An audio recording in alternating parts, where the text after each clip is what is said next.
Alright, what is up guys? Welcome back to another trading recap. Today was another pretty crappy day.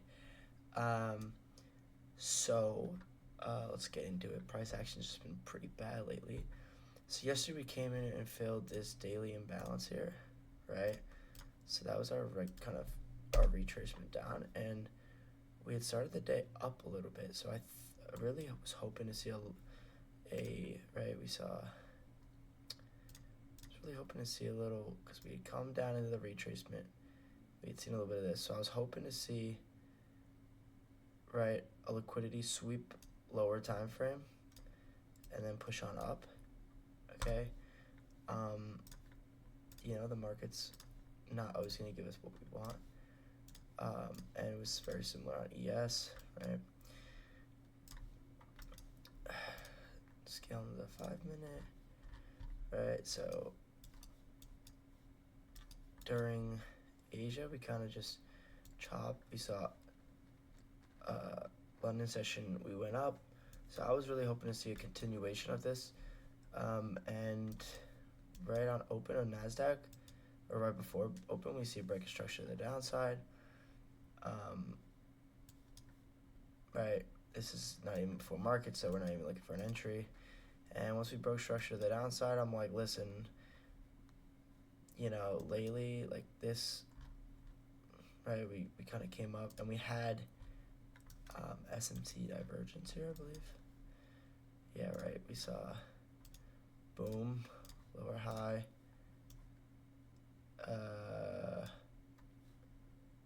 I could have... Oh, okay, it was these highs. It was here as opposed to, as opposed to like this, right? So I kind of figured once that happened, we broke structure, probably going down, and then it was just to look for an entry, right as market opened. We continue the downtrend. We formed some fair value gaps. We had this order block, which is this line here. Another fair value gap up here. All right, let's look at NQ. Right, ES is the lagging index, so we wanted to take trades on that. But we see fair value gap, order block. Right, price does respect this fair value gap, but by the time we had come all the way there, I don't know. I didn't love. Right, it's 9:45, so it's before the macro. That was probably our only possible entry, but again, it's before the macro. I don't like trading it. We could have scaled in. Right, I think it was this move here, yeah. Right, we break to the upside. Therefore, we gotta wait for a break. We don't validate any fair value gaps. So you gotta wait for a break back to the downside, which we get this candle closure, right? Stops probably here. And yeah, I mean, this could have been a solid trade. This actually doesn't happen to 956, so that could have actually been a viable play. It's sometimes hard to see because you're like, oh, well, I'm not trading yet. But we don't actually get our full entry until later. So that could have worked, but again, we had just moved so much that I just didn't love it. Right, like we had already dropped, 0.5%. Like realistically, how much are we gonna go? Which we actually do go a lot more, but pretty hard to know that.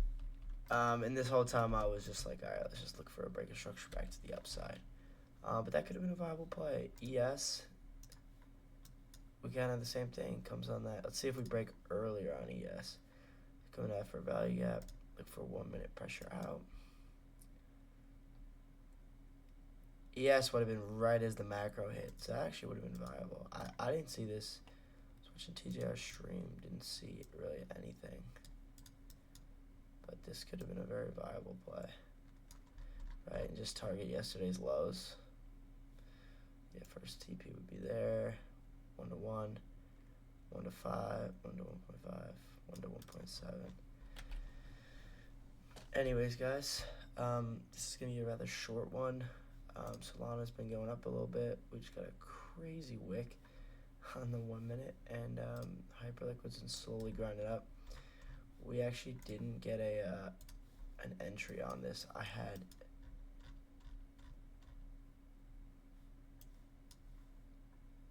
thought I had my entry at 22.5, but I actually had it at 22, or else would be up pretty well in this trade. I'm actually kind of pissed now. Nonetheless, guys, see you Monday, as we've only taken 2 trades this week. Two that I should have not taken. Could have had a win the one day. I took an L, and the other day